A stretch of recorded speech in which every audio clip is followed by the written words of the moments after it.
Hello and welcome to the Old Man Orange podcast. I'm Spencer Scott Holmes. And I'm Rains again. And I still got these sunglasses going. If you're watching this on the video version, my eyes are still jacked up. My right eye almost looks like Ivan Drago's cousin punched me in the face. I don't know what the heck's going on there. I say cousin because if Ivan Drago punched you in the face, you'd be dead. Yeah, ask Creed, yeah. But at the same time... unless you're Rocky, because that's Rocky's main skill, is he can take a lot of punches to the face and it really doesn't mess him up. I don't know. After a while. Well, that's the thing. He started out like that. That's what I mean. It never worked out. He got punched in the face. He's all like, he became a little bit more like, hey, I can put a sentence together. Yeah, he actually got smarter as those movies went on. I guess Rocky, this is as low as you can go. So let's just take a couple punches to the face. It's working. Wow, let's keep doing this. By Creed 1, you'll be saying like a very eloquent speech about passing on the torch, and your time's over. So yeah. Yeah, by Creed 3, you got the special ed punched out of you. I mean, not Creed 3, but Rocky 3. Mr. T came by and got it knocked out for you. But what was I gonna say? You could just do the thing you're doing for your if it ever gets worse, you could just embrace what your profile picture is, where you cosplaying as Snake Plissken. Well, that's what I feel when I had the eye patch on. I just get that Snake Plissken kind of thing. But then both my eyes got kind of jacked up, so it's been like a tough 2 weeks where it's like, oh, I need to rest my eyes. But then when you're sitting at home, you're like, what do you do? Like, you can't watch TV because that kind of burns your eyes out. I have to watch it like sparingly. So it's like, well, I could lay down and listen to an audiobook. Well, that's great for all of an hour or two. Like, how long are you going to be able to, do that? Especially if it's like during the day, you can't, how much laying down can you do? But like, you become like Kenshi out of like Mortal Kombat. Like, I need to train like a blind man. You can work out. Working out's fine because working out, you realistically don't need you need to see for like a second just to kind of like move between areas.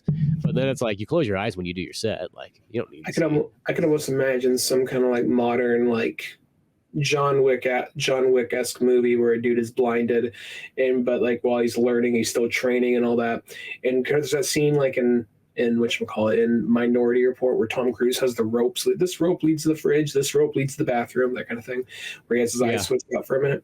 You do that. He had only their chains because it's work. He's working out. He's chains like this leads to the deadlift. This leads to the bench press or whatever. That kind of thing. Like minimal light. I can imagine something kind of like that. So some kind of like anime arc training thing going on while you with the blindfold. Yeah, well, you think about it sometimes when you go, okay, if when your vision gets kind of jacked up, you're like, if I lose my vision, like just completely, what are the options? Well, I guess you could always still podcast. You could always listen to stuff. I guess you just have to get back into music hardcore. I think that's the only like real option because you can't do a whole lot else beyond that. You know what I mean? You'd be podcasting Stevie Wonder direction, and like just go Stevie Wonder, just really dive into it, just become. Yeah, you just got to. I feel like that's what you kind of got to do. Granted, you could set yourself up for like you go down the Neuralink and be like, "Here, I'll be a test subject. Get me so I can get robot eyes." Just sign this form. I can't fucking see it. Yeah, I can't. So give me some Braille. Well, I can't read Braille yet either. I've only been blind for a couple months. Just grab my finger, poke it wherever, sign wherever. Right? Fuck it. Yeah. Before we get down on it. But before we get into the main thing on the thumbnail, just want to cover this, and this is not a big deal, but I found out recently, it's like, so people aren't looking for the wrong thing. We were talking about that Dragon Ball like reboot thing. I don't think it's a reboot. It's the next Dragon Ball series, and it's not like a reboot where it's like, oh, it's Kid Goku, but Vegeta lands there sooner or whatever. No, it looks like it's some bullshit where like all the adult cast get turned into kids. So it's Dragon Ball babies now or whatever the fuck. So I'm like, if you did with one or two of them, we already did that with GT, but this is like, oh, fuck this. No, I'm not as interested in this. I mean, if I hear good things, we'll check it out. But no, this sounds like just some like, we got to sell some Funko Pops and some plushies of like Kid Bulma and Kid Vegeta, Yeah, it's like the Muppet babies of Dragon Ball Z now. I mean, who knows? Maybe we'll hear. Maybe it'll be surprisingly good. But apparently, this isn't even an arc in the comic. I guess this is like a little side thing they're doing while they let Super, the manga, kind of like get more time. But they're like, well, I wish you guys had come up with a better idea than this shit. But we'll see what happens. I thought they wrapped Super up already. The manga is still going on. There's arcs they haven't touched yet, so they're doing some side story while letting that get further along before they do like continue with Super proper. At least that's what I've heard. But I thought they'd do something better than Dragon Ball babies. Yeah, that just sounds, that's just like to sell merchandise. It sounds like two things. It sounds like one, it's to sell merchandise, and two, it's to try to get a younger audience back involved in. Yeah. You know, that's what those things always feel like to me when I hear that stuff. Yeah, younger audience, but still like over 40 years of history attached to this fucking thing. So, yeah. But, Since 1984. Well, it even reminds you in the trailer on that thing. It's just like, because you're all old and you like Dragon Ball still, we are making Dragon Ball babies. Yeah. It's like, it's getting to the point where it's like, you might as well just make Dragon Ball senior citizens, because that's more like would relate to the core audience. Just give them, like Master Roshi's like passed, and everyone else is just kind of like at the retirement home at the Kame house, basically. Yeah, the Kame house is just the one big retirement home. Just miscellaneous like sitcom adventures. Like there's not really any fighting or anything going on. He actually has a reason to use Nimbus again. Yeah. Yeah, he can't fly anymore. Nimbus takes the form of a walker. There's a laugh track on it too. Sure, I'd rather have that than Dragon Babies. I'd rather have that by this point. Krillin and Vegeta have like, to share rooms. It's the Golden Girls of Dragon Ball, sure. Yeah. The grumpy old men of Dragon Ball. Hey kids, Toei's going in a new direction. Yeah, see, that's what I would rather have. That Dragon Ball Babies or whatever show just looks, I don't know. It looks like I will say that you do get to that point sometime, I think, in life where you kind of go, I have enough of one variation of some stuff that like I'm good for the rest of my life. Believe me, like by the time I feel like, again, I just start from the beginning and it covers me. Like I don't, there's certain things where it's like, maybe I don't need anything else extra and new, It's almost the same way I feel about like Star Wars. I'm like, you know what? I'm just gonna pump the brakes, and all the George Lucas / his like extended universe, that's kind of good enough. That's more than I'll probably even get through my entire lifetime. You know what I mean? Like, I don't worry so much about like the Disney spinoff, like, expensive fan fiction. If they get a really good one going and Star Wars gets back on track, my problem with Star Wars, this is going to circle back to Crisis on Infinite Earths. If like that kind of gets back on track, and Star Wars has not been all bad. It hasn't been all good. It's been kind of spotty since Disney has taken over. Because Andor was pretty good. First 2 seasons of Mandalorian were good. Season 3 was it was okay, but like it's been one of those. And then like I'll even go as far as say I think Force Awakens and Rogue One were both pretty good. Yeah, Rogue One's the standout one for sure. Rogue One was like probably the best thing. And I think is theatrical that came out from Disney. Like that one was really good, but other stuff's been kind of spotty. And like I don't think it's been the worst thing ever made, but it's definitely not been the best either. That said, though, I'm kind of like I think they just need to take a step back and just stop pumping it out as much. And I think some of that can kind of go towards DC as well. Because watching this, I'm not going to lie, watching this, I kind of feel like it's fitting because this is also focusing on the Flash, and this almost seems like because there's a lot of times that synergy Warner Brothers will do with or DC will do with its characters. Mm-hmm. Would do that thing where, Deathstroke's going to be coming out in the movie in a year and a half, so start putting Deathstroke in a lot of the cartoons and the video games and whatnot, or vice versa, like Green Lantern or whoever. I feel like this seems like something that should have probably come out like the year The Flash was coming out or something the year before to help prep people up and get them more aware.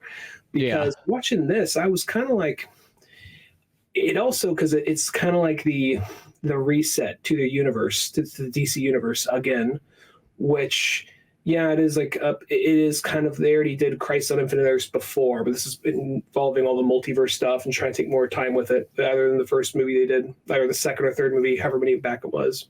Yeah, because it was one of like the early top 10 ones. I remember, if not even that, maybe top 5. That was like might have been right when that.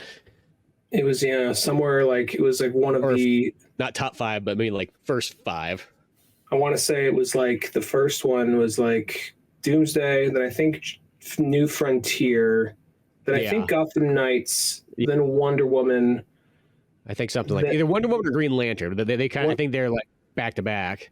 One of those, and then and then whatever came after whatever that was, I think it was Crisis Public on Infinite Enemies. Earth.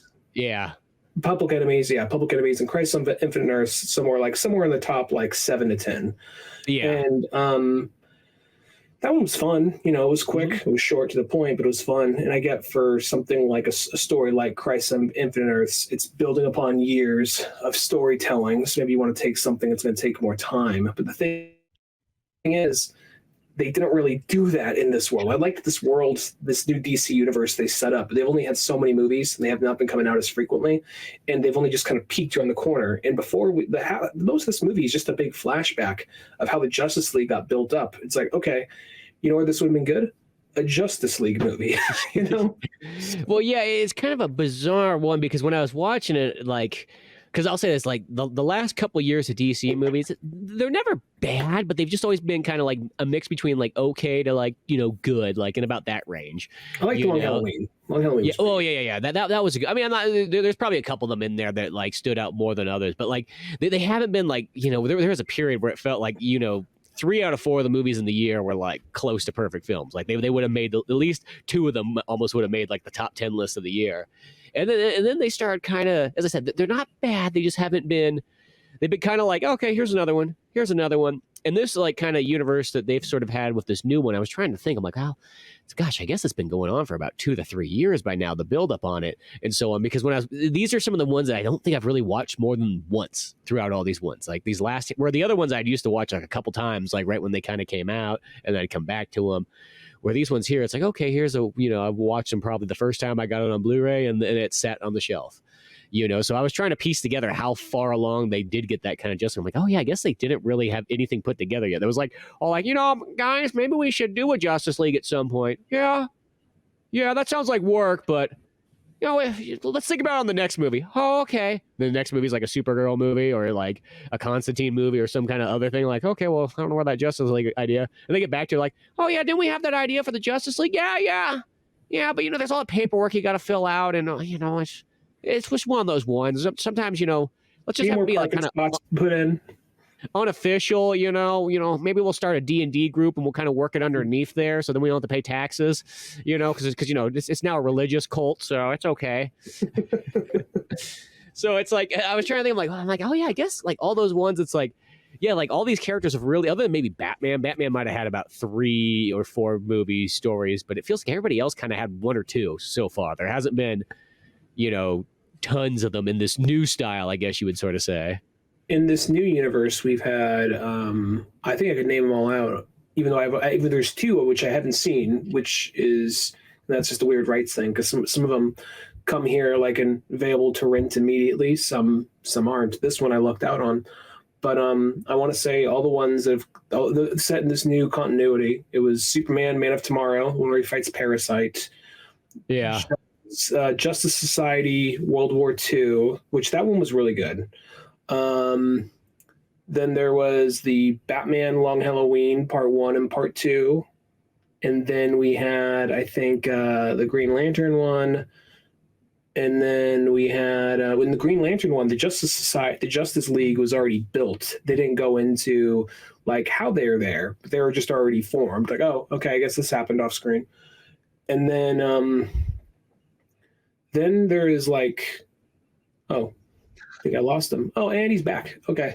Weird. I went to open a new screen because I was going to look at like what the heck the list of movies was, and then all of a sudden it just crapped out. Like this, like the web browser is like, too much going on.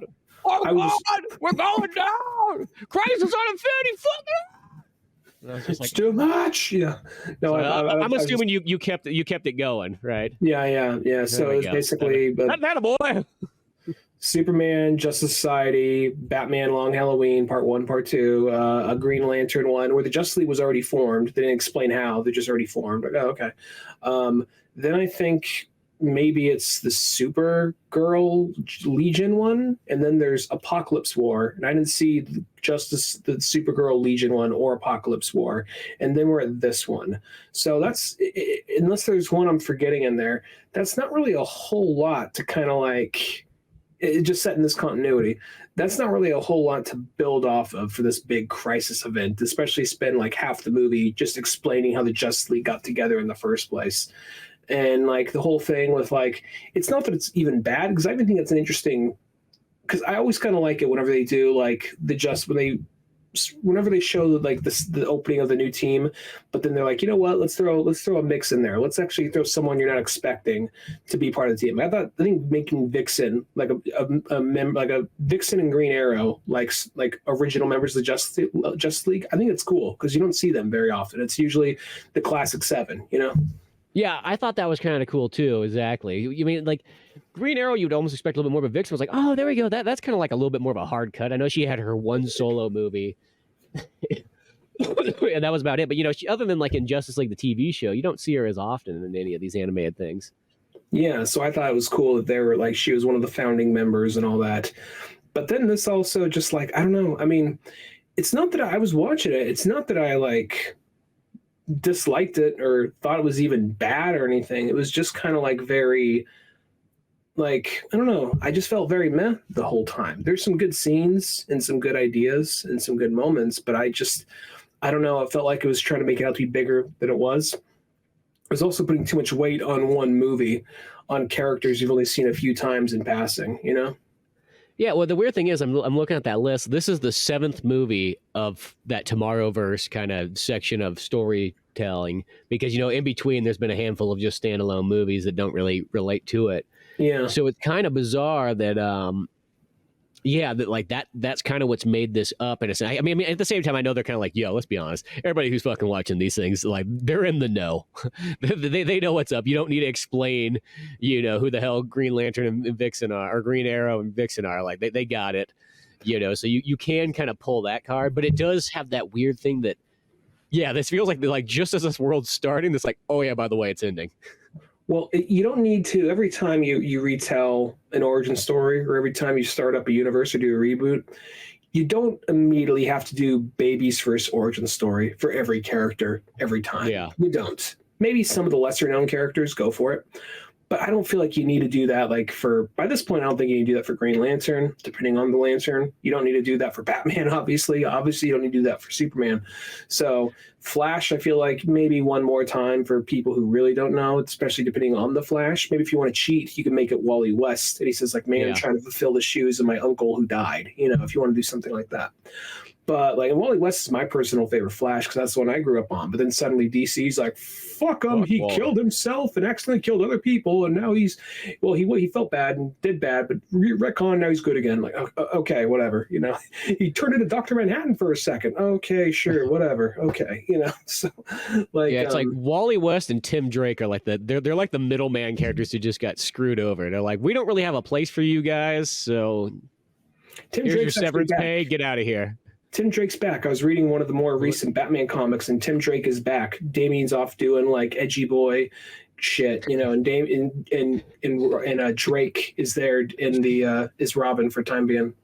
Oh, that's cool. Okay, at least I mean, I would assume they would bring him back as time went on, but I think it is kind of true when you have like 7 Robins, like you got to cut somebody off. You know what I mean? Yeah, but Batman's just like, he's like, I'm trying to get a lot of tax dollars back by having all these children. Granted, half of them are like 35 now, but still. Yeah, I got a lot of them. You know, Bruce Wayne, he loves to fuck. So yeah, come on, Uncle Sam. Bruce Wayne don't pay no taxes. Just try me. But like, no, like I'm trying to think like.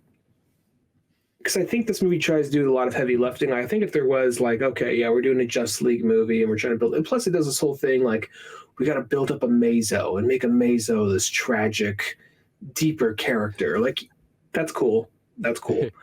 This seems like a weird thing just to jam in here though, because it really is like it's really the Flash movie. And are you curious how the Justice League started? Well, here's have a flashback, and I do think it was kind of interesting the whole point where they ran out of, because you know they realized, okay, there's all these different Earths, like Harbinger, who's surprised, spoilers ahead, folks, spoilers, Harbinger comes in, but it's actually Kara, Supergirl. She comes in and says, okay, I had to transport a bunch of different superheroes from different universes into this one place, and we all got to basically make a giant tuning fork that's going to stop this, like, Jeff, what's his name? Not Jeff, what's his name? David Zaslav wave, where it just cancels and reboots everything.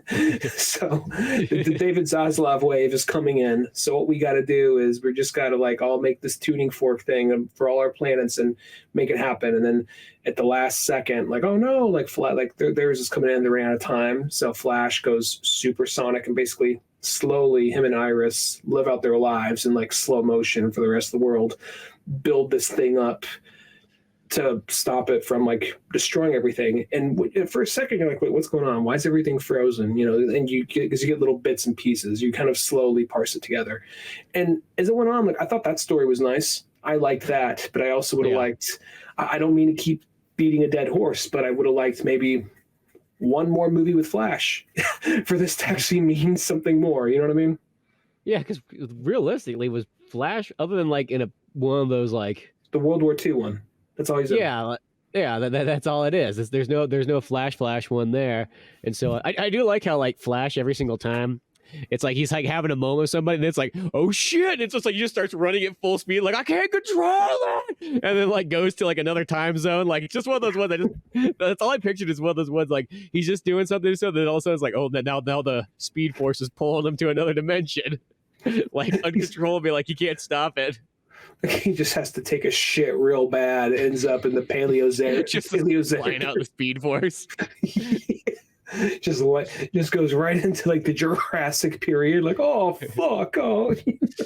There's that one scene where it's like totally at the end of the movie where like Flash goes back in time to like the primal days when Batman gets thrown back in there and whatnot, and there's just like that thing where Barry like shows up, he's like standing there on the water like looking at Batman, and Batman's like on his knees, and there's some like Conan or fucking like Shao Kahn looking guy with Batman chained up.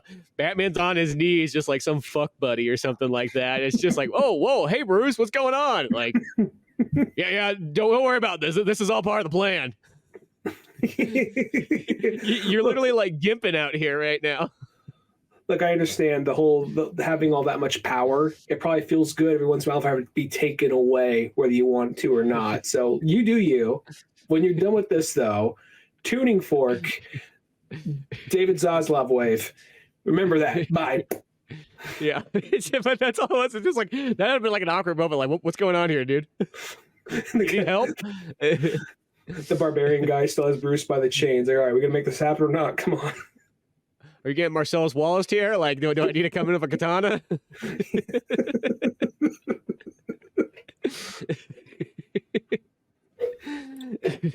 I also like too. There's another scene. It's earlier on, but when they're forming the Justice League, and they're like, we gotta go get the team together, fellas. And, you know, they're picking everybody up, like, gotta have a montage. And all of a sudden, they're like, hey, Mr. Green Lantern, Hal Jordan, how about you want to join the team? He's like, fuck off. I got a team. I'm out of here. It's just like, oh, that guy seems like a nice fella. Like Green Lantern's like, oh, I hope he fucking dies. And then like I think it's kind of funny because as far as like, because you know in like the Green Lantern movie we see Hal Jordan was this good guy who just like got taken over by this space demon or something, but then if this is all we're seeing, like, hey, so what happened to him? Oh, he's fucking dead. Like, oh, okay. If you missed that Green Lantern, because even like Jon Stewart's barely in this too, so he's just bad Jon Stewart.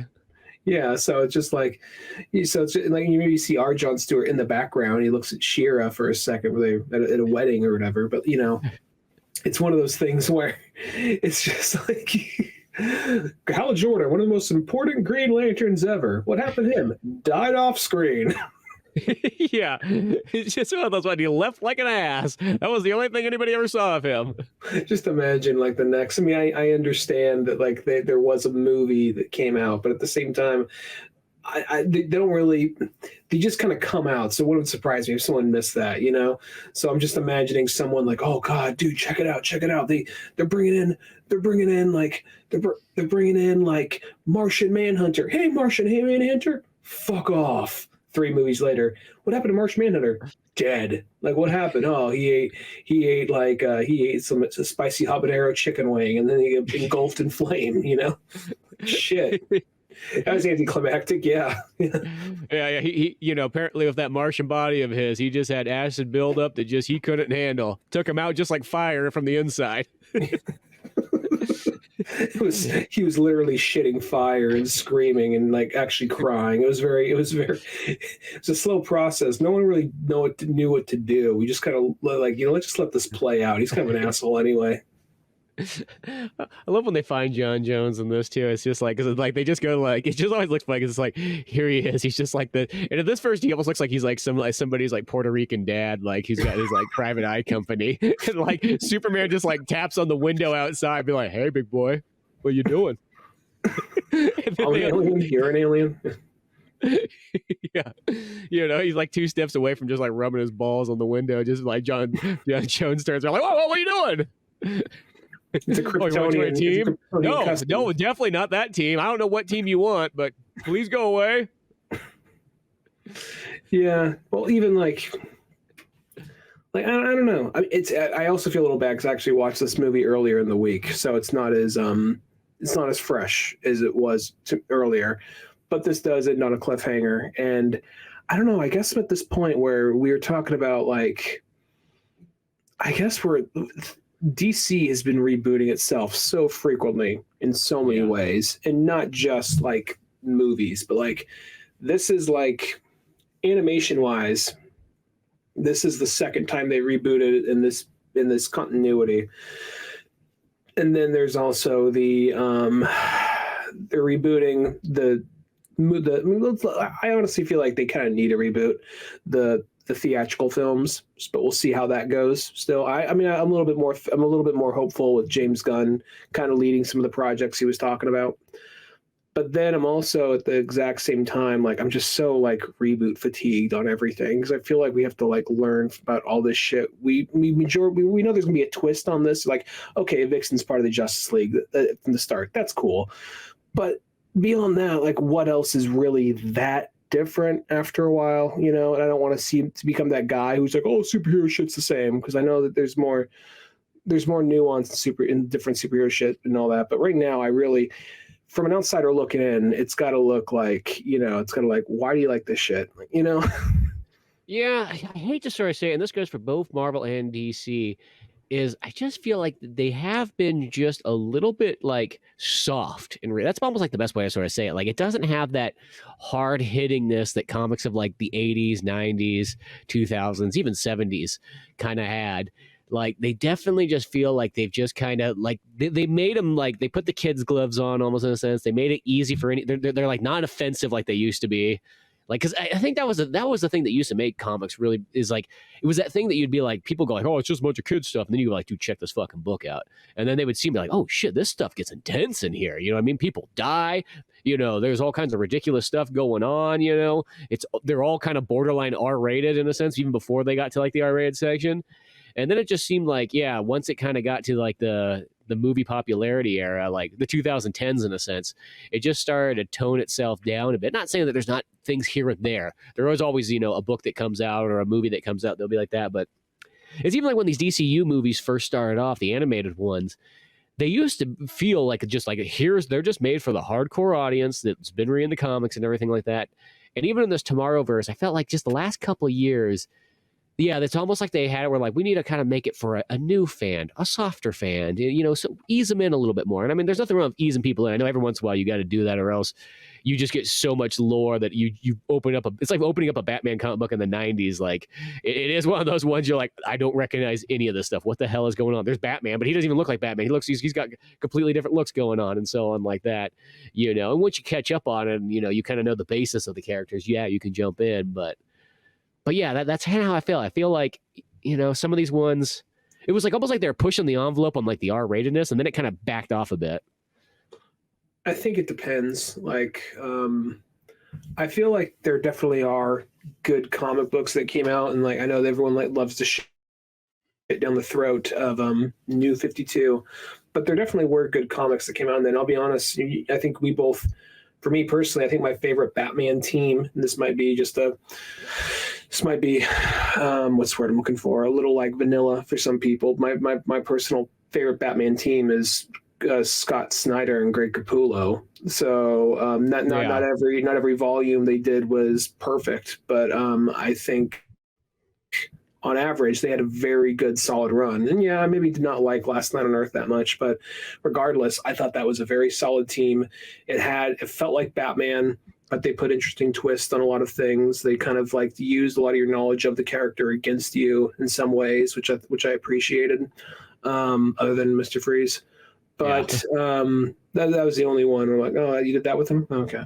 Yeah, that's like the only really glaring else, one I can think of in the original run is like that. Everything else is pretty much solid. Well, see, and that's the thing about New 52. New 52 always kind of gets crap because some series did get kind of goofy change arounds. Mm-hmm. But then I think like one of those ones like Batman, Green Lantern, like there was a handful of them that were just solid as all can be. Like Green Lantern, I actually think that's almost the best run of Green Lantern is right in the, even though that one's kind of a short run because it's only like 3 books. But it's because it continues from the previous like 3 books that Jeff Johns was doing beforehand, which makes it end up being such a great section. I still need to read Green Lantern, but another thing they did at the time, and they didn't do it with every book. They obviously didn't do it. I don't think they did it with Green Lantern, and they didn't do it with Batman. But a lot of books did this thing where it's just like we're going to start off with our top writers and our top artists, and then after the first volume, we're just going to switch it out. I'm like, well, I mean, why would you do that? And I'm not saying that other people don't deserve a shot, but you got to ease people in. You really got to ease them in. You don't start them off with Jim Lee and Jeff Johns on like Justice League, and then halfway through volume 2, switch it. Not saying the other guys suck. It's just like, well, I don't know. And plus, you could always tell when another writer comes on, and it's not that it's always bad. It just, and then when you're swapping out writers, because there's that period where they were just like, I had a couple of different books and they felt like they're swapping out writers like every other book for a minute, and then they finally find their team. That wasn't every book, but that was a couple of them at least. Yeah. So that was Action Comics for a minute, because once Grant Morrison was done with the first 3 volumes of Action Comics, then they were just like juggling shit around for a while, and they finally ended on Greg Pak. Yeah. And I even think that was the case with like some of the what was it? I think maybe it was always that one guy, but maybe that was also part of and even started off kind of rough. But Red Hood and the Outlaws, I think, I'm not sure if that had the same writer the whole time. So, but anyway, yeah. Anyway, this just feels kind of like. I think one of the things is they're only going for people who already like comics, which isn't always a bad thing. But I feel like we already seen this. We already know this. So if you don't, it's not going to like, sure, it's the thing we know. You know, it's not going to be this like clap, seals clap, you know? So it's like, I don't know. Yeah, it's just one of those ones. Sometimes I just feel like it almost kind of, because they keep rebooting, it has that thing of that, you kind of see the same thing you've already seen. Instead of going deeper into certain sections and, adding brand new characters that never get screen time, it's like one of those ones. Or just even really working, just in a sense, I kind of wish for these DCU movies, I like when they generally just work an old comic book that's great, that everybody likes, good old graphic novel, and then you turn that into an animated movie. Even if you change things slightly, whatever, but you got to make it kind of fit, of course, because you got to shorten it. But in a sense, I think of those as being the best ones. Like, the Red Hood one, or Under the Red Hood, you get The Dark Knight Returns, you get things like Superman Red, even All-Star Superman. Like, I like all those ones where they kind of focus on that. Like the Judas Contract with even the Teen Titans was kind of cool, because that even gave me a reason to go back and read that book. And then I was like, oh man, this book's great, for the ones you miss. But I wish they would do more of that stuff. I think that's the better way to go. I feel like if you want to sort of have a continual story, that's where just make a new Justice League show or something like that. That's a perfect place to do that at, especially, then you can just have it run for a lot longer and get more involved and everything there. But yeah, just kind of give some of these, because that's almost the best thing about doing that, because it's like, it feels like it should be like a good double whammy anyways, because one, you got a new movie, you got all the old fans that are going to want to jump into it, then you got the thing of like where people go, oh shit, I've always heard about this book, but I haven't, seen anything on it, so maybe they watch it, then they get interested in reading it, or maybe they've never even heard of it at first. They watch the movie and they're like, I want to know more. They get the book. It just seems like a double sale, like real easy. And yeah, you kind of can have cool stuff. And don't change the movie too radically. You don't want to kind of throw that goofy intro to like the Killing Joke in there that just is going to throw people off too much. Like, you don't get too ballsy. Just, like, that you really could have just did the Killing Joke, and there's other ways to extend that 64-page book or whatever the heck it is. But well, I think it's also God, I know what I want to say, but I don't want to sound like, because I remember when I was probably in my, say, maybe just the thing that comes with age. I remember when I was like somewhere in my mid-20s, and I was listening to a couple of like comic podcasts, like podcasts by comic fans. They're guys who are around our age or older, like our age to like 40. yeah.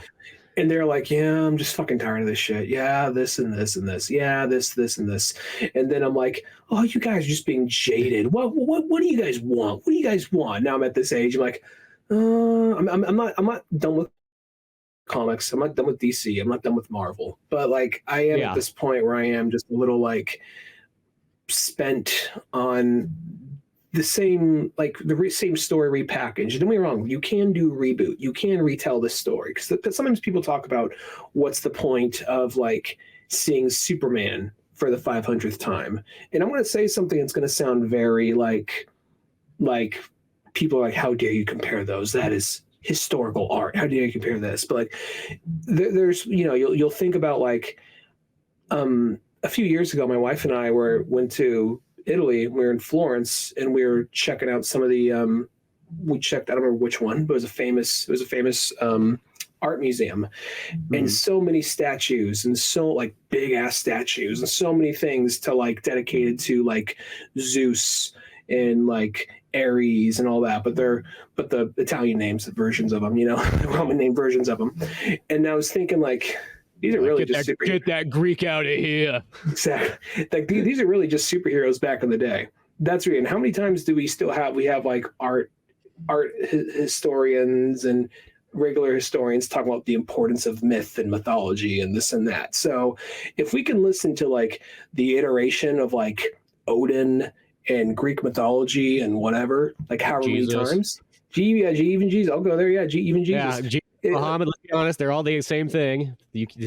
Buddha, that they're all in that same mythology category. I'm gonna say it, because if you're gonna put one in one category, you got to put the others in there too. Yeah, so it's just one of those things where, like, I think that there's plenty of room to like, if we're gonna, I think that there's a reason why something like these characters stand out, and they keep coming back, because we're still telling stories about Hercules, we're still telling stories about Thor, we're still telling, we're still doing all that. So yeah, I understand why there's something that really clicks to people that makes something like Batman or Superman or Spider-Man, whatever. Take pick one of why they're still around. So I think there's always room for an iteration. That said, the way they've been doing the iterations haven't really been mixing it up. Or they just got to give time to give these iterations to breathe. You know what I mean? Like, I appreciated Long Halloween because it was a slow crime film. It was part of a mafia movie. It wasn't like doing all this world building. Oh, not world building. It wasn't doing all these things, extending out, making a big giant superhero world. It was just taking its time telling a crime story. It was a very human story too. And then you do something like we're going to, I don't know, you do this shit. Like, look, it's a bunch of superheroes from different universes. Woo! And to be wrong, I have those comics. Those comics can be fun, but sometimes it's just like, it's a lot to take in. It's a lot to like catch up on when you're asking me to have a very sad, serious story over here. It's a delicate balancing act. Oh, 100%. And, just like, what you touched on earlier, I definitely think that Marvel and DC is kind of the modern day religion / mythology build, because, in a sense, all the superheroes generally, they all have good virtues, good values. I think that people that read comics are actually generally better people than like a lot of other people in society, because it instills these like ideas on you, like, well, Batman wouldn't do that. Why would I do that? You know what I mean? I mean, there could be some anti-heroes that might throw a little bit of a wrench in there, but for the most part, your core superheroes, your Spider-Mans, your Batmans, anyone that's got man in it or woman, like Wonder Woman, all those ones have all the good values, except for Wonder Woman kind of kills people left and right for some depending who's writing it, but for the most part there, I think that's what it kind of does. And then the second thing, as you kind of said, it's like, yeah, when they make like this, like in a sense, the ones just based straight off the books, the sort of standalone ones and so on, even though I know that one, the Batman The Long Halloween one, they try to find a way to fit it in sort of to this universe, but it's kind of nicer when it just focuses on, like, I don't know, just the one and done movies. Sometimes it's just nice. You're not trying to do that. And, it's even to that point too, where I'm kind of, I'll even say this. I've never really been the biggest fan of like parallel universes and so on. I don't mind like an Elseworld story where it's like, okay, here's Wonder Woman. She's a cowboy in this one, or a cowgirl. Here's, Batman. He's back in time blowing some guy like to get out of here. Like, okay, cool. He's got to fight his way back. Like, let's see how this goes. He's a time machine. Yeah. I don't mind like when there's like, yes, my dick, bro. Yeah, like my dick. like Gotham by Gaslight's a perfect example. Just it's a one and done story. Here's a cool alternative thing, and I think it's when it's just trying to make everything fit. And I know it's right in that Marvel train of like how they were doing their movies and so on like that. And even in the Marvel comics too, it's like they've always kind of tried to jam everything in together so that it all fits. But sometimes some things just they don't all need to be always together. It's like it's like I think it's kind of nice to be like, yeah, they can have the team up books and so on like that, but just a straight solo Batman story or a straight solo Superman one, or even when you just throw two characters together like Green Lantern and Green Arrow, like it's kind of nice when you just got the simplicity sometimes going on and you don't have to try to be like, let's see how many people you can jam in there. And of course, only like 10 of them are going to really have any major scenes going on. The rest will be stand in the background waiting to cheer at the end that, I did something. Yeah.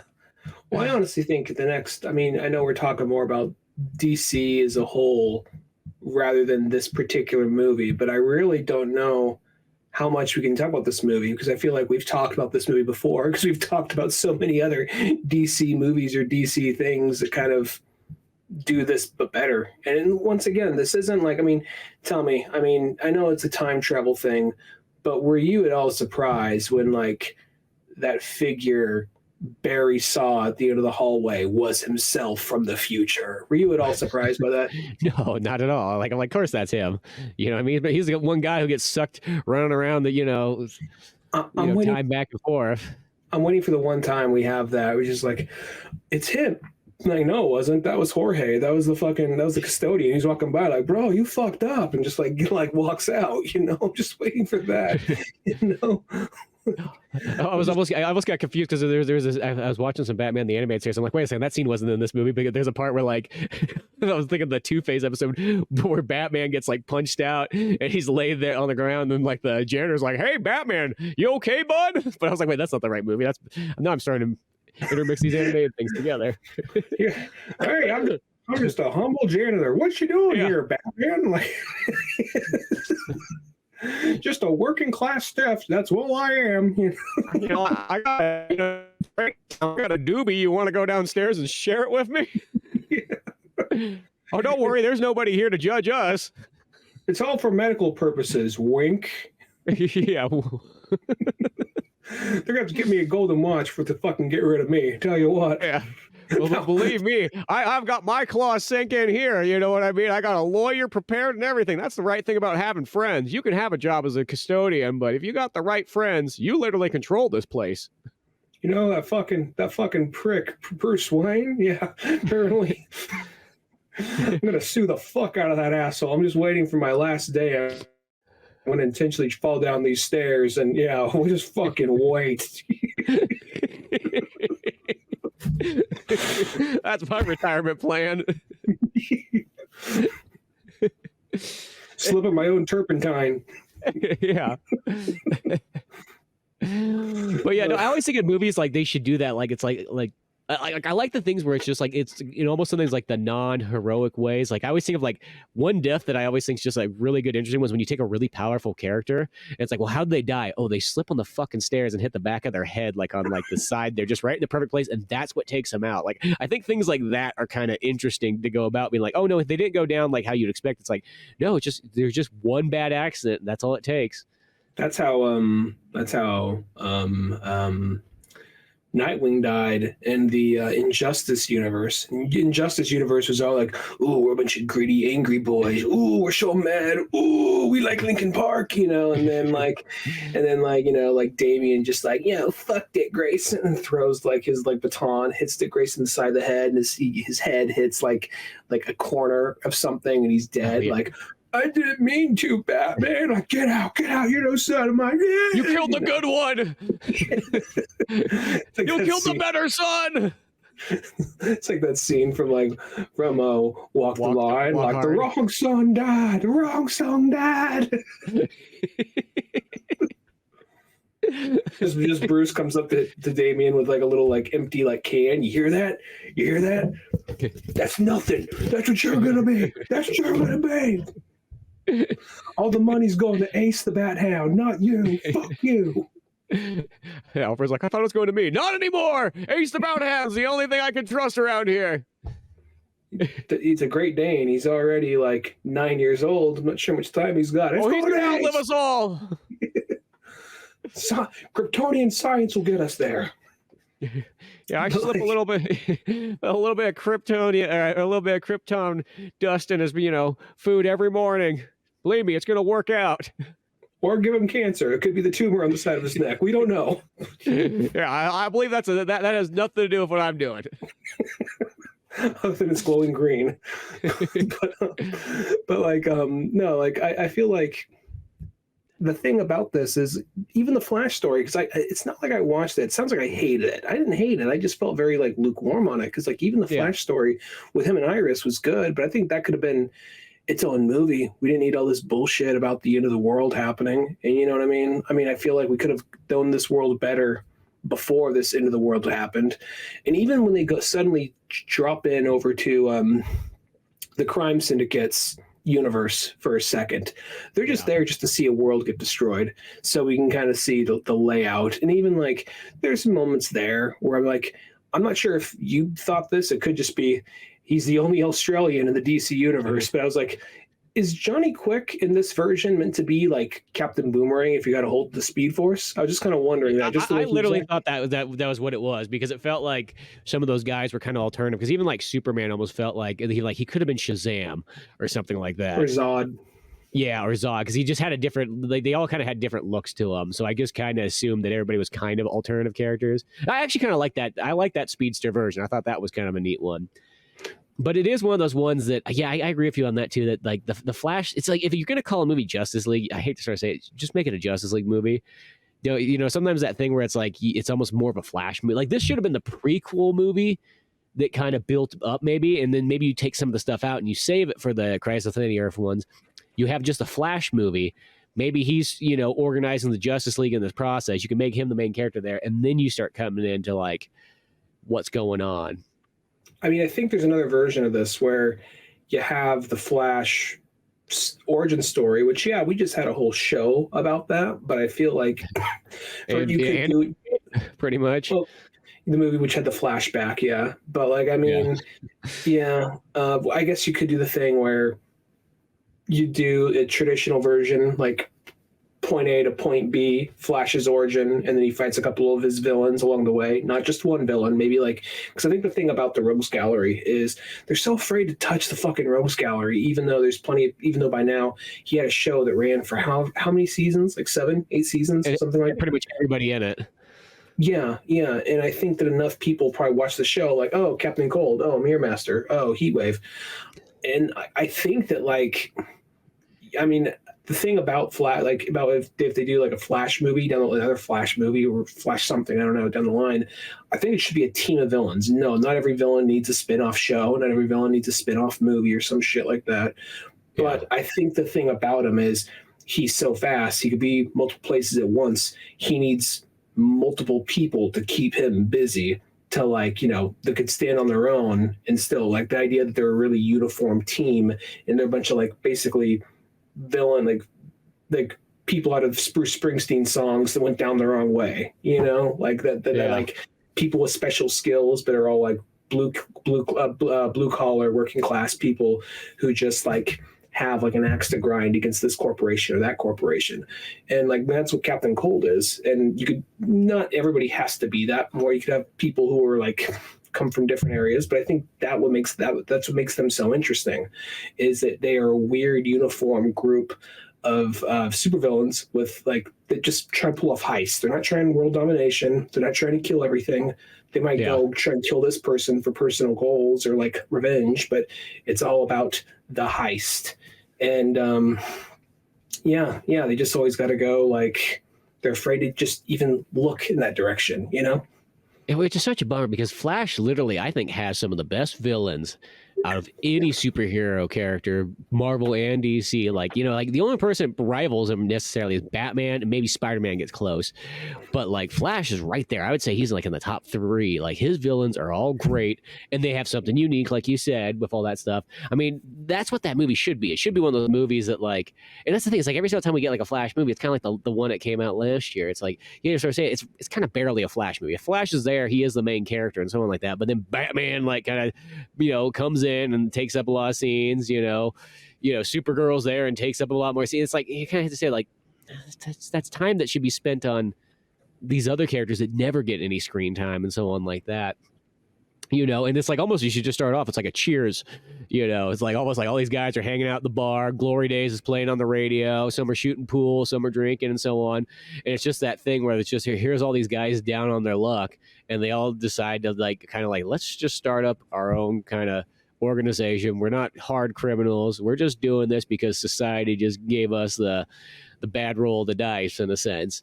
And, you know, you could have 6 characters. And that's almost like a lot of times one of the best storylines always in a Flash thing is that, you know, the villains set up a very complex system, be like that Flash has to solve in a record time. And it's like, are you fast enough? You know, and that's the challenge of it. That adds to the pressure of everything like that. And it's like they don't even really utilize that very often in the animated stuff either. I mean, Justice League, the TV show, that's a little bit different. But, you know, so many of the other things, it's like, that's what sets up Flash in such a nice way, is just having that. And I think the idea of just taking 6 of their characters, you know, you don't need to explain hardcore their like backstories or anything. You just kind of get it as like the movie goes along, you know. Just, you know, we get it. They're all in the bar. They're all these blue collar guys down on their luck. Glory Days is playing on the radio. That should tell you more. And you know, here they is, you know, Captain Boomerang, Captain Cold, maybe Mirror Master or something like that. What's the tornado guy's name? Weather Wizard. Golden Glider. Yeah, and maybe, well, I always like Gorilla Grodd, but he almost fits like in his own kind of world. He's a big villain. He's world domination. Yeah, he's almost like perfect for like. Just Gorilla Grodd's just like shutting a glass. Like, yeah, he got me last week. He's like the bartender for some reason. He fucking. You know, I used to have my own ape kingdom, and now now I can't get back there. So I had to take up this job here. You know, and in a bar like this, nobody questions what you look like.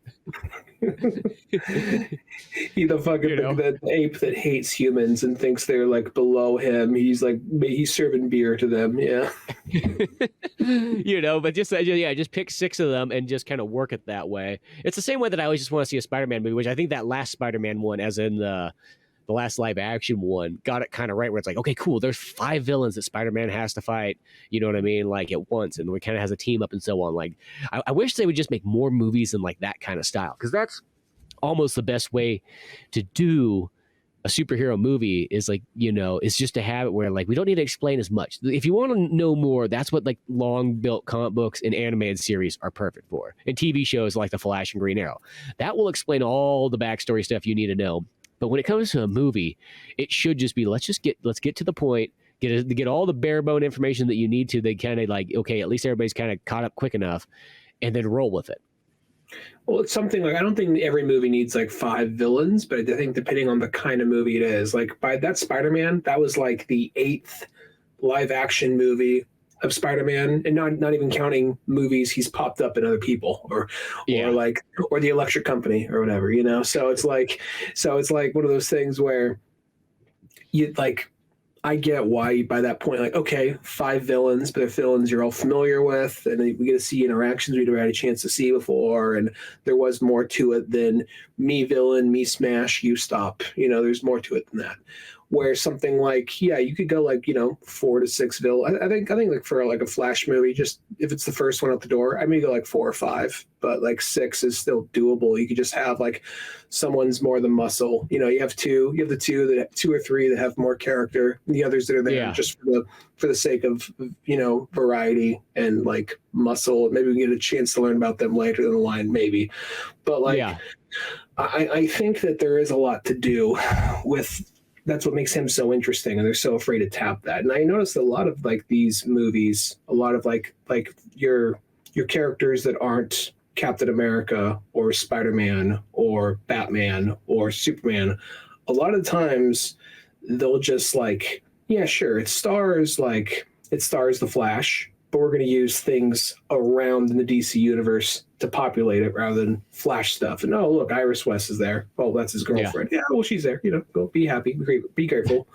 And then or even something like, I mean, I'll be honest, I don't know shit about Shang-Chi. I don't really know shit about Shang-Chi, but I know the thing he fights. I know the Mandarin originally was an Iron Man villain, and the big lizard Cthulhu thing is a Doctor Strange villain.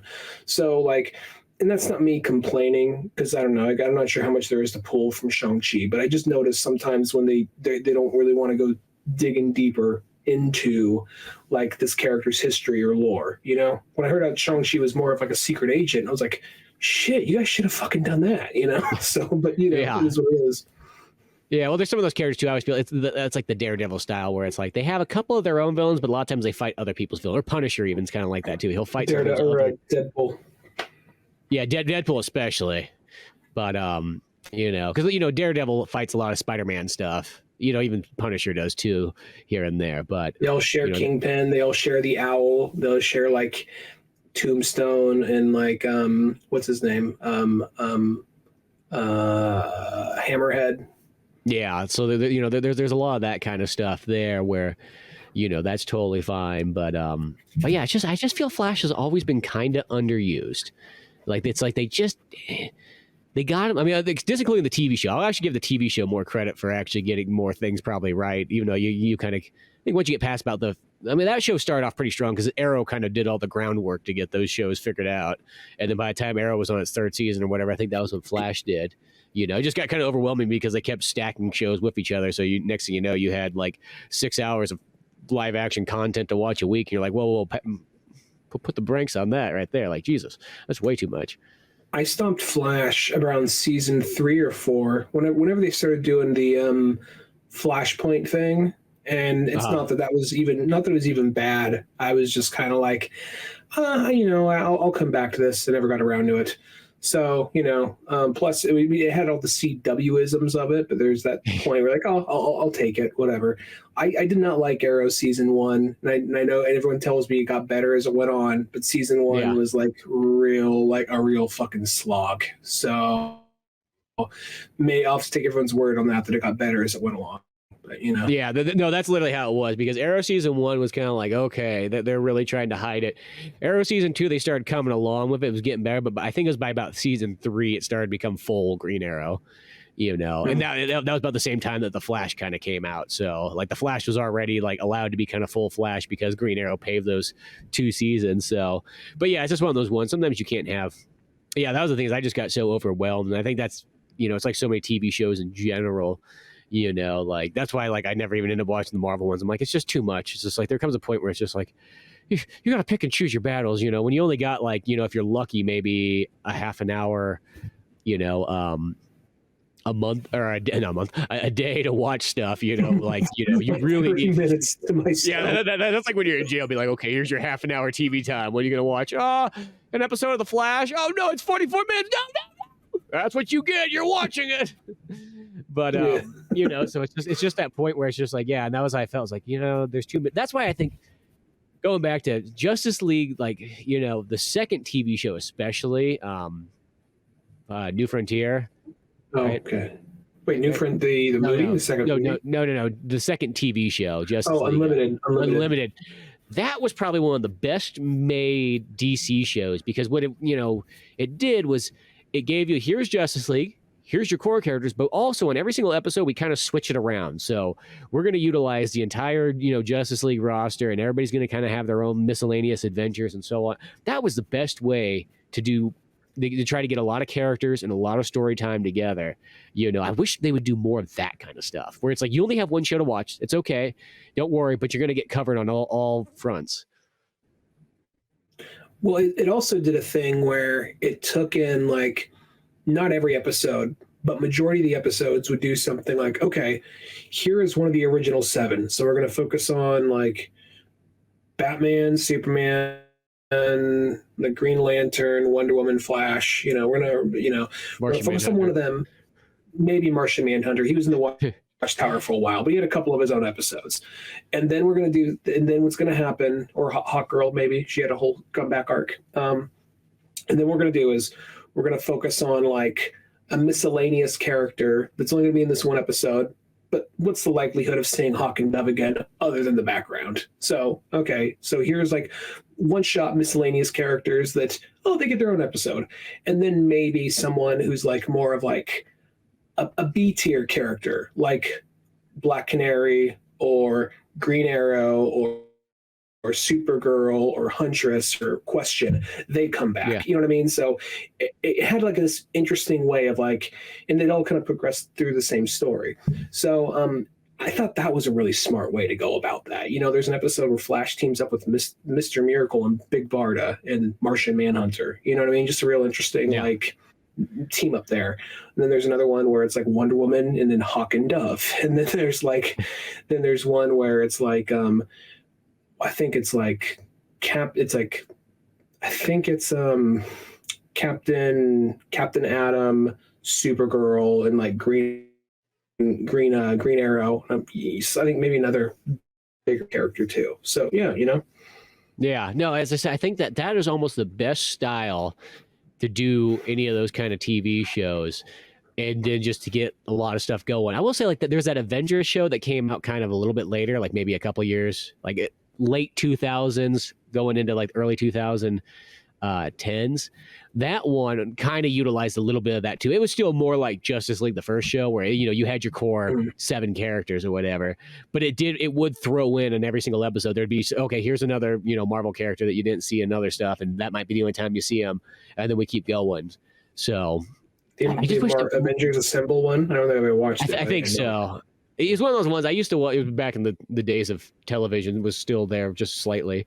I would catch episodes here and there, and I probably only watched maybe like 6 or 7 episodes, but it was always good. That was the thing. I was like, this is one of those ones. One day I should sit down and watch this whole thing, because it's kind of like that last era of like where like stuff was before they started softening up, because it's still in the 2000s. Once you get to the 2010s, you almost got to start worrying about like how your content's being filtered. But that show was still pretty impressive, But yeah, it's just one of those ones. I wish that's the best way to go, instead of doing the thing where everybody gets their own show. That's kind of, even characters I like a lot, like even like Green Arrow. Like, let's be honest, he's a great character, and you can have a run with him for a while and so on like that. But even his own show, that is definitely stretching it a bit. I think that I just like to see them kind of like tackle it. I think they're more likely to do this with like James Gunn at the wheel, because even some of the stuff he said was stuff that I was not expecting. Some of it was stuff you were expecting. Like, okay, Superman and Batman, okay, but Swamp Thing, the Authority, and Supergirl. Not only that, it's more based on an actual comic. It's being written by the guy who wrote the comic. Okay, and then but then I'd like to see something like Static. I think Static by now needs a movie, and not just like a little like made for streaming movie, like a proper movie. Give Static a movie already, I think another one to be pretty good is something along the lines of like, I'm surprised in this age. I mean, I don't need it, but I think it would actually, here's actually a cool concept. Just talk myself into something else. I think it'd be cool. This is going to sound weird. A Jimmy Olsen movie, but here's the thing. He's the whistleblower. He's a reporter, or he has the scoop on some big thing LexCorp or someone else did. But he gets a bunch of but then he gets like a bunch of assassination, like a big like bounty put on his head by a bunch of different assassin characters from like Lex Luthor or whatever. So it's almost more of kind of like a man on the run movie, but he's being chased down by like Silver Banshee, Deathstroke, Deadshot, you know, like all these kinds of characters. It's more of like a thriller film, but you can still make it kind of funny, you know. I think that could work right there. Oh, I totally think so too. Because and then you just have it where it only focuses on Jimmy Olsen. Like you only see his interaction with other characters. You don't see any interaction off screen from Jimmy Olsen's perspective. The Justice League are off planet doing something else, you know. Yeah, so he's got to kind of like piece together whoever's left or something like that, and kind of get this solved. And that's the other big one too. And I know we've mentioned that before in times past, but the thing that a lot of times this goes especially for the movies is that people don't realize that superhero is not a genre. It's not. It's a you add it to a genre is how it works. It's not just a singular section of that, but they keep making it like it is a genre, and they don't get it that like no, you can take any type of film. It can be a crime, it can be a horror, it can be an action, it can be a sci-fi, it can be a comedy, it can even be a drama, and the superhero is what you add in there, but the rest of the elements all come together just like any other film. It's just you happen to have superhero characters in there. And it's one of those ones that, it felt like once again in the 2000s, they were actually, it sounds weird to think about, like they were much better about it. There was a lot more diversity sort of going on. And even in things that are maybe like straight superhero stuff, but still have superhero elements like Sin City and Watchmen, you know what I mean? Like they got it there. And then it just sort of faded away in the 2010s when everything kind of got a little bit popcorny and soft. I'm not saying there's not interesting stuff that comes out, but it became, they just kind of stuck to that style and just weren't branching out and getting like creative and trying things out and really kind of making some kind of hard-in films and so on like that. As I said, there's always a few. There's like Deadpool and so on like that will push the envelope in this other directions, but for the most part, and they just stuck to soft action and comedy, and didn't get as deep as they could.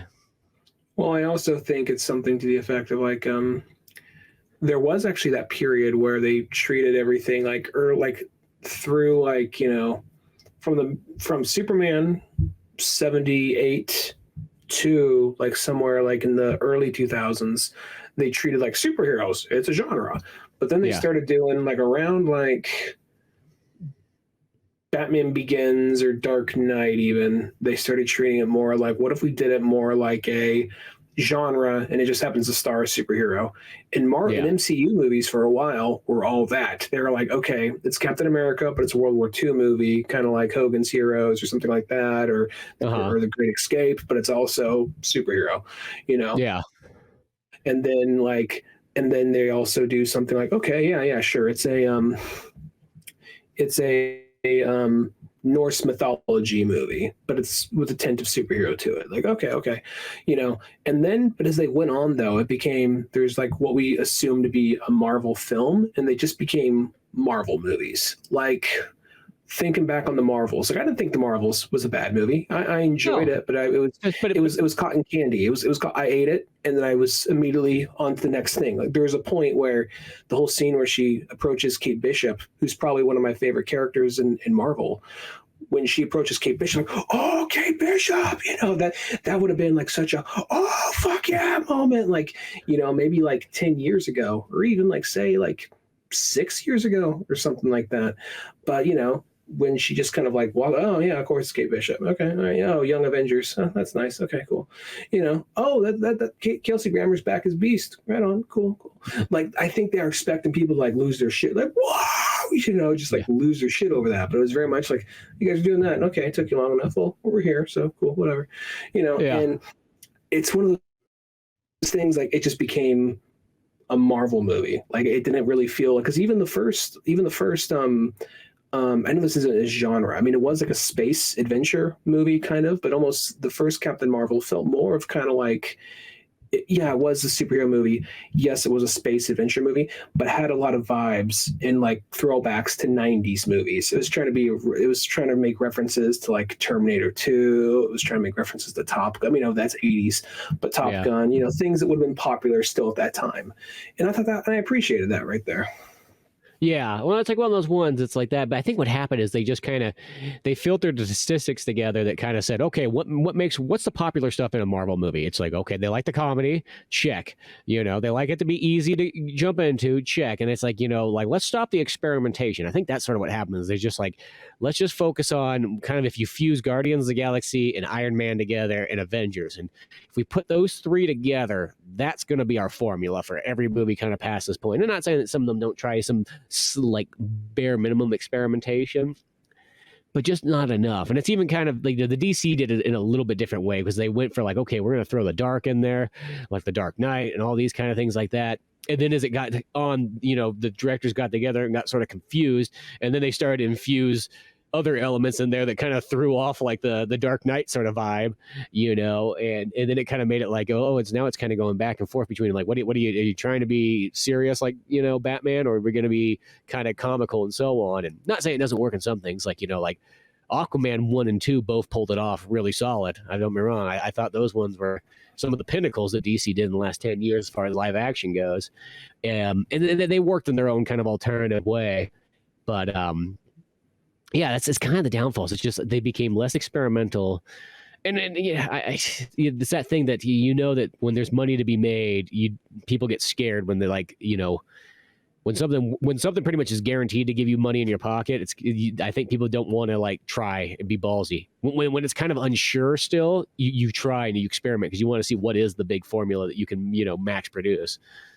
Well, I also don't want it to seem like I'm just kind of like contradicting myself or anything, because I've verbally blown like Avengers Endgame so many times on this, but I think the reason about that is it really took its time. Though it took time to get there, and it doesn't really waste a moment, and that's a 3-hour movie, but it goes by so quickly.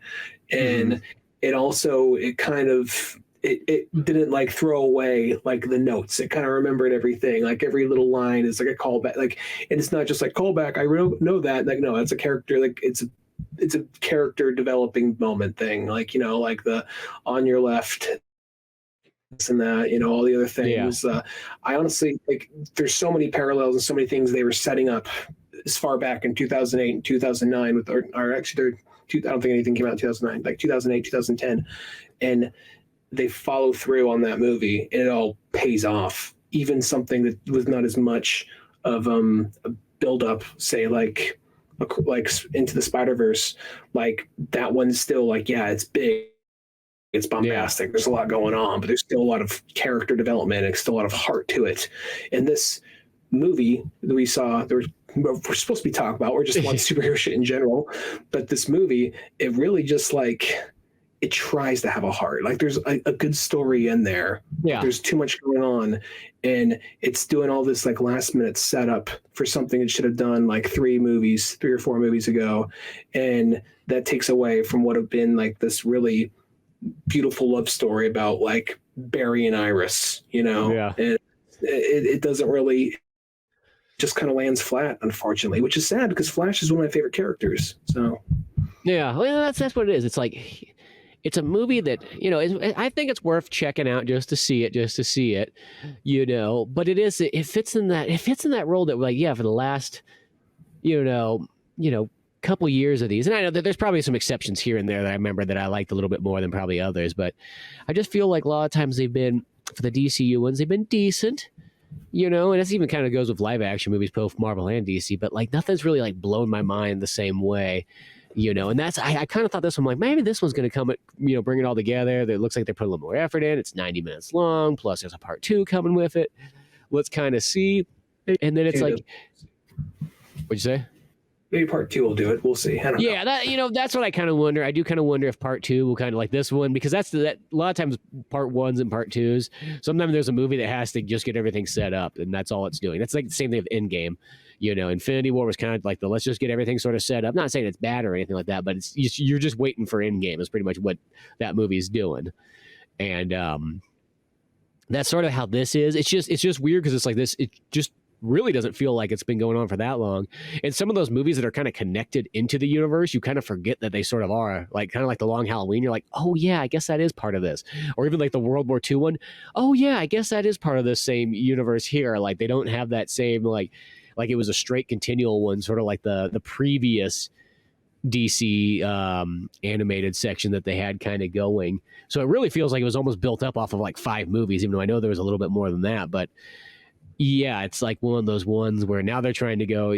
It's almost like the Crisis on Infinity Earths only works when you put a lot of backstory or like a lot of character building stuff into it. And that's where I think the old Crisis on Infinity movie, because what it was working off of was your knowledge of, hey, you watched the cartoons and you watched, or you read the comics, right? Cool. Okay. You know who all these guys are. Like it already kind of assumed that going into it. It didn't feel like it had to be like, okay, let's get this all squared away here and, get Barry Allen. Just like he should have had his own movie, but we're just going to plug it in right here and get this going. And, he's going to be whipping back and forth for just running at high speed. And then there's old Barry and young Barry and middle Barry. And there's Wally West. He's playing games on the couch. That's all you're going to see of him. Forget about him. Don't worry about it. He's there. Didn't when Dick Grayson came over, he's like, hey, you want to go downstairs in the basement and play games with my nephew, Wally? He's like, sure. Then he just looked like kind of like a school shooter, just kind of like he just looked all like Manchurian candidate, like just walks down the stairs, Yeah, he kind of does. There's also that scene too where I think it's like Batman goes to Barry's house. He's like, oh yeah, by the way, I got a boy. Like, it's yours now.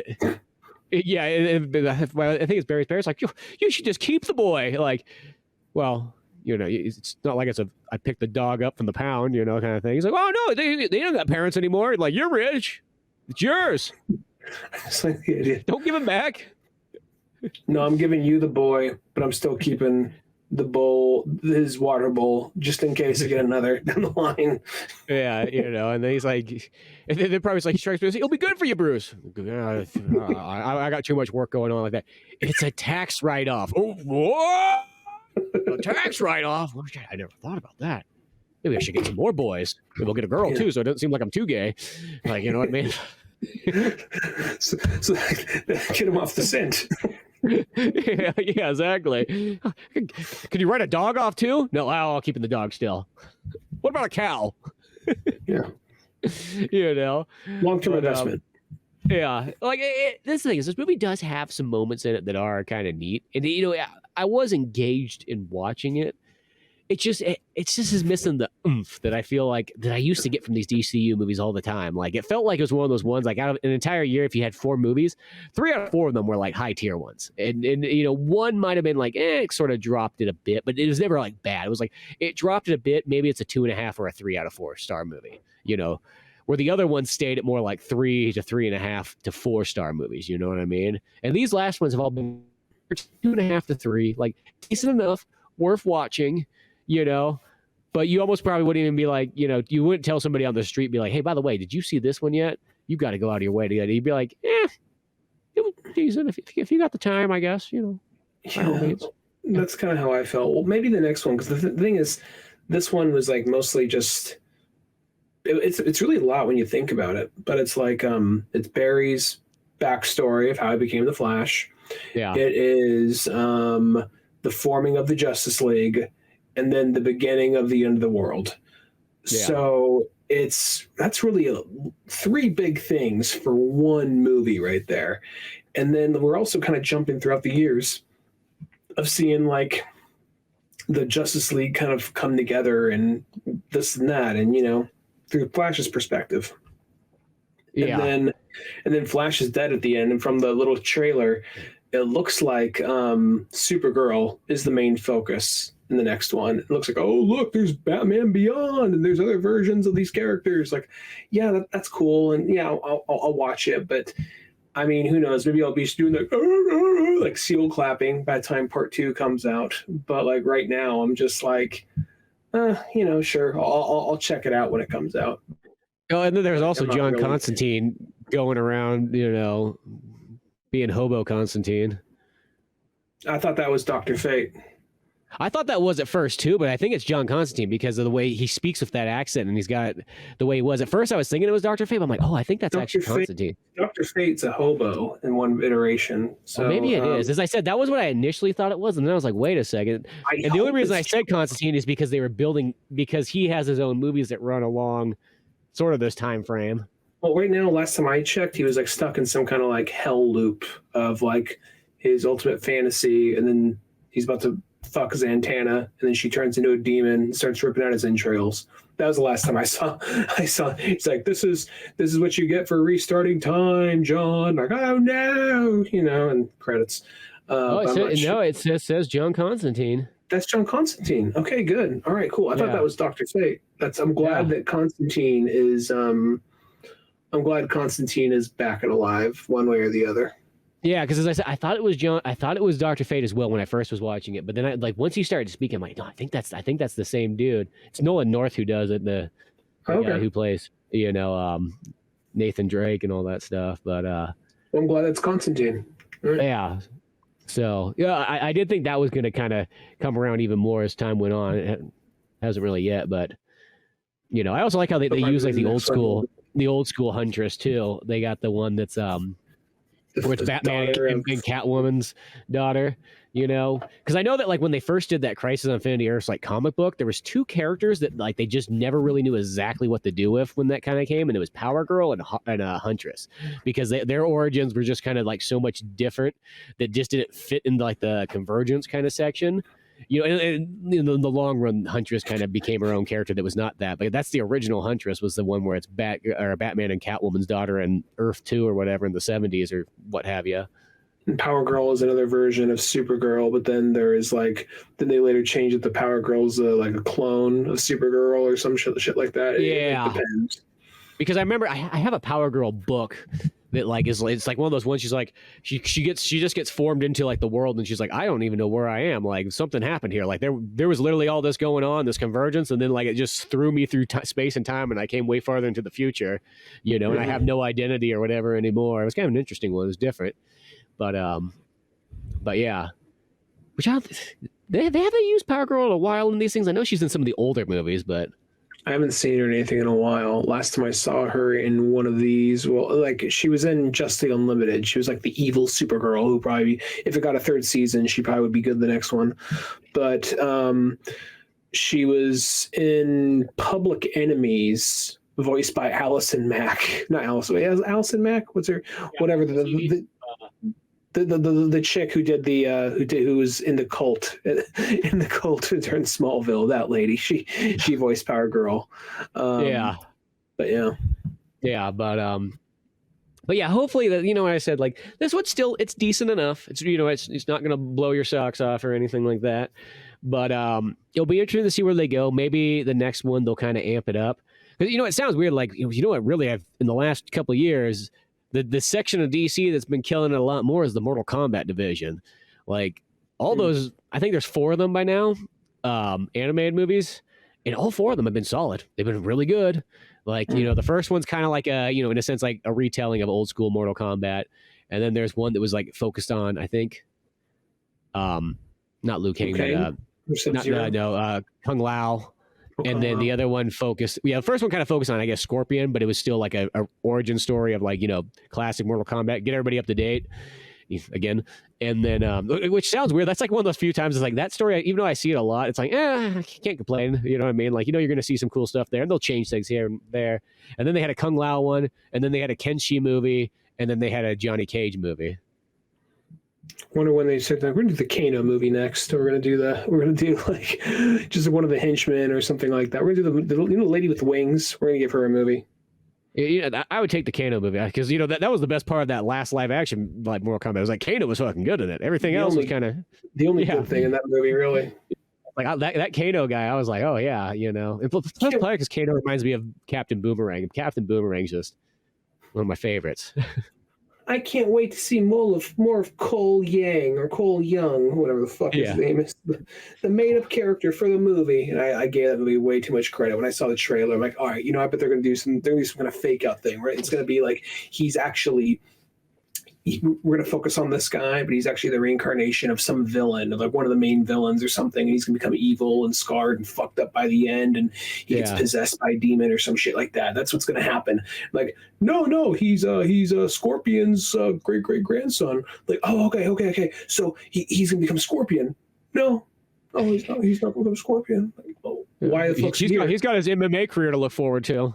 Yeah. Well, we don't know if people can relate to like Liu Kang or Sonya Blade or Johnny Cage or any of the other 100 existing characters. So we just figured, just some MMA fuck. Like, no, fuck this. Yeah, it's that was such a shit. That should have been a great movie, and it's like that's my least favorite Mortal Kombat. Of like all 8 Mortal Kombat movies there is, including kind of like that one that's kind of partially a TV show, but just combines together to make a movie. That one's definitely like it was like, God, it was such a shameful. It has a couple moments in it, like all movies, they have a moment or so that are good. But God, it's just one of those ones. It makes like the second Mortal Kombat movie, Annihilation, just look extremely good. Like once I saw that, by comparison, yeah. And I mean, I like Annihilation more than probably most people in the world do. But it just has a bunch of characters in it. I was already sold on that as a kid. It's like, oh, it's got the other characters in it? Cool, whatever. It's got that weird thing that killed Johnny Cage off at the very beginning. But at least Mortal Kombat has a huge roster. But at the end of the day, what I'm saying is that Warner Brothers division that makes the animated ones, all 4 of those movies have been solid. Like they give me the feeling of like a good DCU animated movie back in the day, like where they kind of knock it out every single time. I got nothing really to complain about. I'd say they're at least all about at the lowest, maybe a 3, but as a Mortal Kombat fan, I'd always say they're like a 3.5 plus. Like they never drop the ball on any of them. Mm-hmm. We'll have to probably check. I've seen the first one. I really liked the first one, so I'll have to check those other ones out. But yeah. I'm hoping the next. I mean, I'm not expecting to be amazing. I'm hoping the next Crisis on Infinite Earths is more fun. We'll see what happens though. Oh, see. It's not that I'm bored by the conversation. It's just late over here. Yeah, no, that's understandable. But that's probably a good place to wrap it all up at. Anyways, so yeah. We'll get back when Justice League Part 2 comes out. I don't know if that's towards the end of this year. I'd assume so. Might be the next DCU movie. But yeah, we'll look forward to that in either 3 to 6 months probably, and see where it all goes and see what the hell comes next after this, because it'll be an interesting way to go about it. But till then, go to oldmanorange.com for more podcasts, comic books like Pizza Boys, old animations, videos, and all that fun stuff. I'm Spencer Scott Holmes. And I'm Ryan Dunnigan. And we'll see you some other time. Later, folks.